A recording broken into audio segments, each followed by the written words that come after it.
So I was inspired to make a video due to some points brought up in a Discord server. Inspiration comes from anywhere, I guess. Plus the urge to finally get off my butt and do something.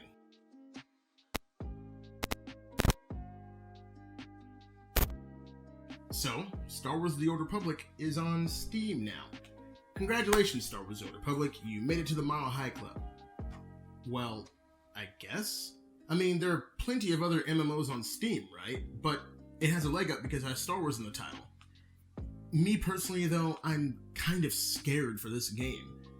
There's plenty of MMOs on Steam that have players but are relatively dead. So it kind of feels like Star Wars The Old Republic made it to the Mile High Club, but that Mile High Club is just an old folks home. Let me make this clear. I love this game. I've been playing it for years. In fact, I was an ongoing beta tester in 2011, 3 months before the game came out. And sadly, that was before I even knew how to record games on desktop or even had a computer that was powerful enough to do that. I love this game. I love it so much that I'm going to be honest. Listen, I love you. I'm never going to stop loving you. But you are a bad game. You thunder against me! You have done that yourself! You're not terrible, but you messed up. And judging by the massive dogpiling I received in said Discord server, this video is gonna go over really well. I don't know whether I'm gonna get roasted or just completely ignored. And truth be told, I don't know which one is worse. But, you know, YouTube's about sharing your opinion, and I've got one, so I'm gonna share it. And to all the actual people that were just trying to be part of the discussion, thanks. I love talking to people even though they don't share the same view of the subject I do. I don't like just talking to people who agree with me, so thank you for the discussion. But for all of you that said my choices in video games were stupid and mediocre, I hope that every single time you reach for your phone, it's always on 1%. But to be fair to them, my suggestion was a little bit extreme. I was suggesting that Star Wars The Old Republic could take a page out of Destiny's book and cut out content that isn't played anymore. Although Destiny's doing it for a completely different reason, it brings up a valid point. Sometimes things that aren't played anymore just need to be removed. People brought up that it's really hard to do that with Star Wars The Old Republic because it's so integrally tied to the story campaign. Therefore, that would leave most of the game unplayed. And I would just say, well, just get rid of that and jump straight to Knights of the Fallen Empire. And that really got people upset. It was an idea, it wasn't well thought out, but that seriously got me thinking about things that could be fixed about Star Wars The Old Republic that doesn't involve chopping off parts of the game. So I sat down and made a list, and that list was very long. So, I only picked a few things to talk about in this video that actually bug me about the game, things that I think can be fixed with the right amount of effort, the right amount of people, and, you know, if at all possible, with the development team that's working on the game.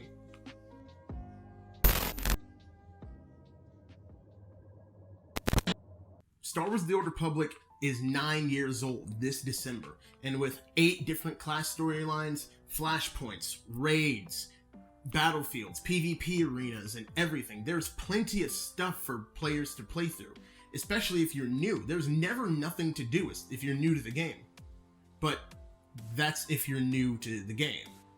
Once you finish your class storylines, unless you're completing tedious achievements, role-playing, grinding heroics, or you just feel nostalgic, there's no other reason to go back to their original 11 planets. Plus, since launch, there hasn't been any updates, there hasn't been any changes to anything that's happened on the planets, so now they all just feel like they're locked in time.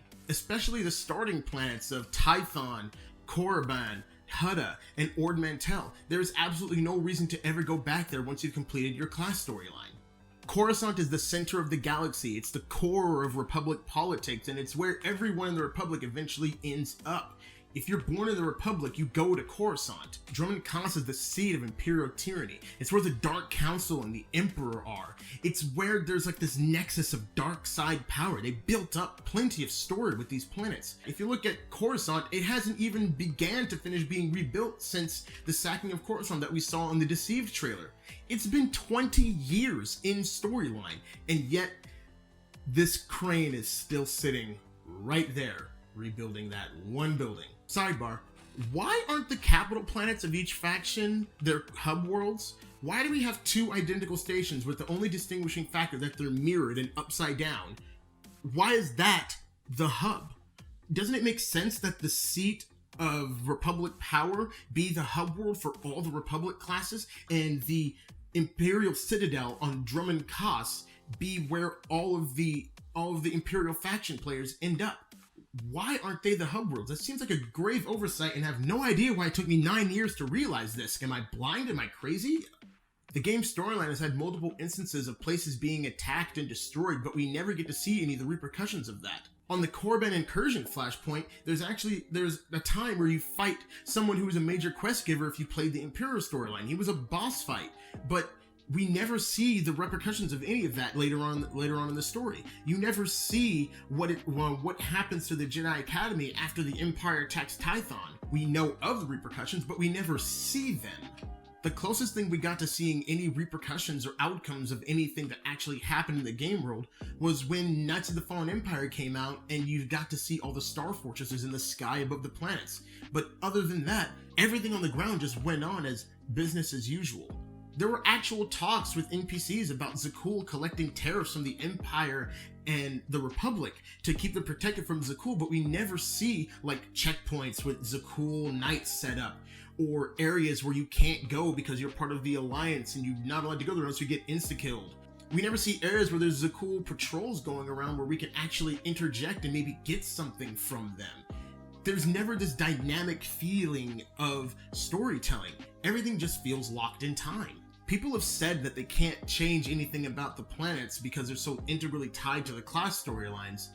I understand that argument, but it doesn't really hold up when other games older than Star Wars: The Old Republic, some new, have found a way to work around this issue and are doing it successfully right now. World of Warcraft has been doing it since Wrath of the Lich King, having instanced areas separate from the rest of the game where things are happening later on and things are happening now. The Flight Master's whistle, and I used it, and there's no loading screen between going back to flight zones and stuff. So you click it, you go back, and everything goes back to normal. Theramore and Silithus and stuff, where people have like such an attachment to those zones, they make it so you can go back without any real issues. Go with honor, friend. So there we go, guys. Back to the flamey reality of life. Star Wars Galaxies was even doing it before the new game enhancements. Destiny and Destiny 2 are doing it right now with the difference between new light players and veteran players. Even Guild Wars 2 is doing it right now, so there's precedent set for them being able to do this, but we don't see anything. And for all of you who are still in denial about this, think about this. They've done it already in Star Wars: The Old Republic. Because you cannot get back to the original instance of Ziost when the planet was being attacked. You can only have now the aftermath of the Emperor killing the planet. There's a simple solution to this. Just create instances of the original planets, or at least the capital planets or the starter planets, where things are different after all these attacks, after all these story beats that have changed these planets. Give us more quests to do. Give us dailies, or maybe one or two actual heroic 4s with some difficulty. These planets were originally very beautiful and well designed when they first came out, and I want to see that continue. I want to be able to go back to these planets and see something new that I haven't seen for the past 9 years.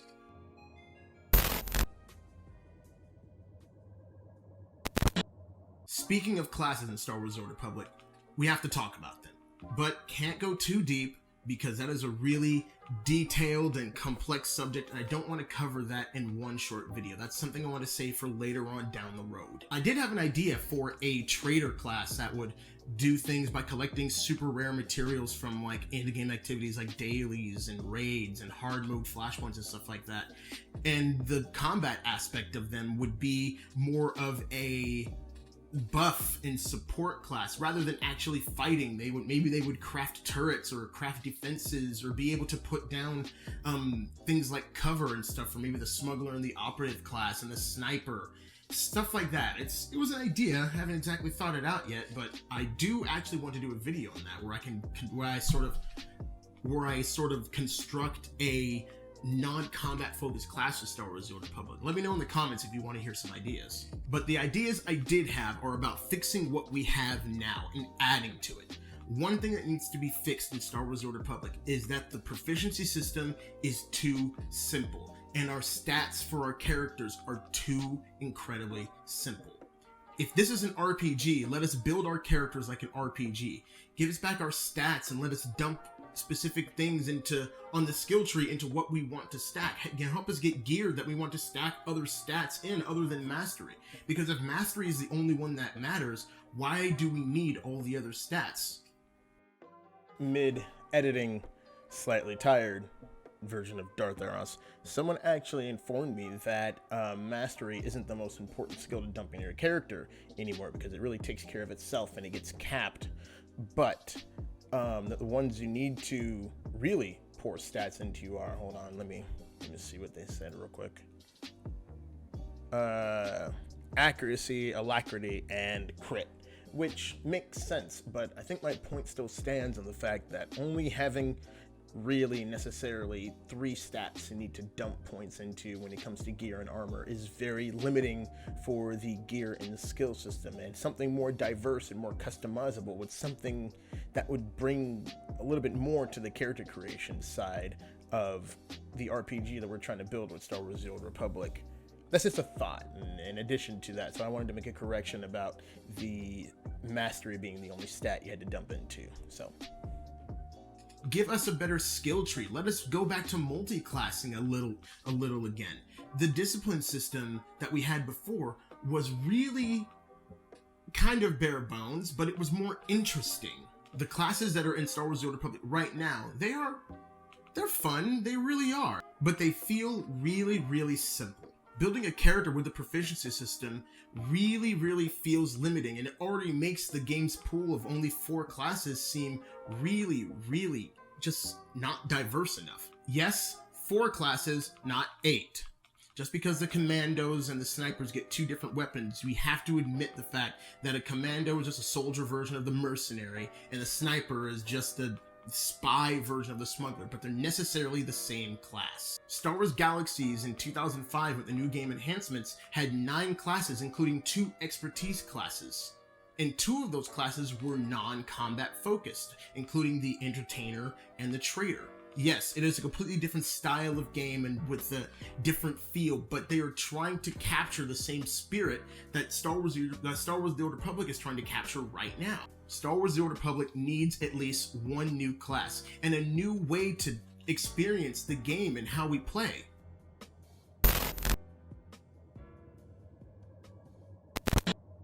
Star Wars: The Old Republic 9 years ago was great.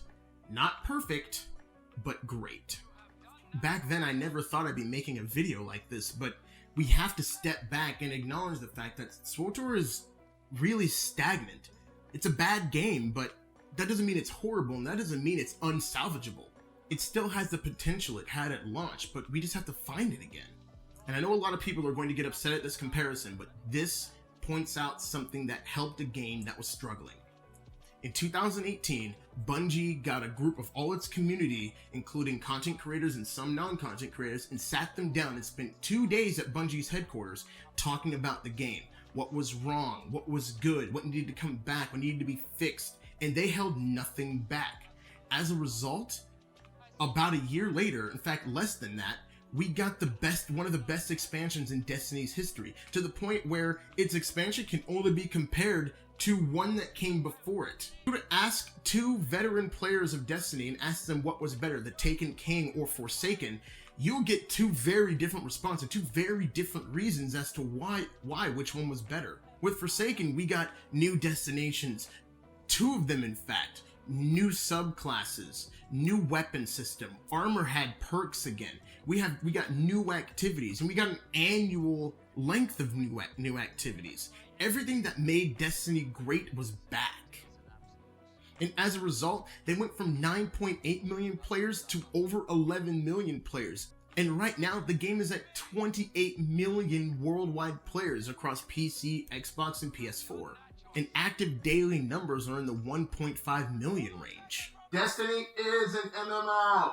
So BioWare, please, Take an example from Bungie. Let them be honest. Get Swtorista, SWTOR Central, Vulkk, Telios, etc. Get them to sit down and have a dialogue with you guys.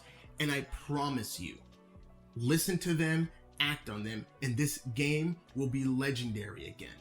And BioWare, if you can, do what Bungie did. Go to Big Daddy EA and tell them to let you make a game that you want to play and that your players want to play, and promise them that it will bring them money. Because we all know how much EA loves money. This video might make it sound that I'm hating on the game. I'm not. I'm being honest about what I think the game could do to change. And even though the game's on Steam now and I feel like this is a cry for help, I still think that this game has a very, very bright future. All you new players out there, welcome to Star Wars: The Old Republic. You're gonna have a blast, trust me. Hey everyone, thanks for watching. Don't forget to click subscribe and smash that like button if you guys want to see more videos like this. Also, if you guys have any counter arguments, go ahead and put them in the comments. I'd love to read them, I'd love to have a discussion, and I'd like to even make a video about them. So go ahead and drop a comment if you think I was wrong or you just have a better idea. And I'll see you guys in the next video. Another small thing that bugs me about Star Wars: The Old Republic is the fact that you can't equip what weapons you want on different characters.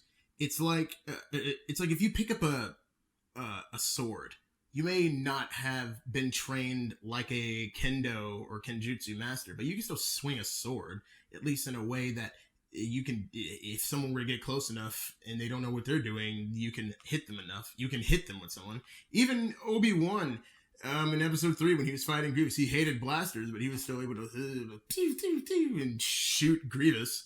So it really bugs me, the fact that we can't equip weapons on other classes, even though we won't get the skills to go along with it. And the camera died.